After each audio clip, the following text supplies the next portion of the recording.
ఇవాళ ఉప్పల్లో sun risers Hyderabad Chennai super kings మధ్య హై వోల్టేజ్ మ్యాచ్ జరగనుంది. మ్యాచ్ కోసం పోలీసులు భారీ భద్రత కల్పించారు. 2500 మందితో బందోబస్తు నిర్వహిస్తున్నారు.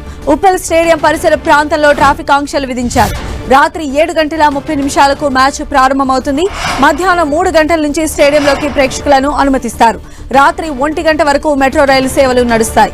ఈ మ్యాచ్ పైన ఫ్యాన్స్ భారీగా అంచనాలు పెట్టుకున్నారు. ముంబై పైన ఐపీఎల్లోనే రికార్డు స్కోర్ చేసిన హైదరాబాద్ చెన్నై పైన సరికొత్త రికార్డు సృష్టించాలని అభిమానులు కోరుకుంటున్నారు. మొదటి మ్యాచ్ ఓడిపోయిన హైదరాబాద్ రెండో మ్యాచ్ లో ముంబై పైన చెలరేగిపోయింది.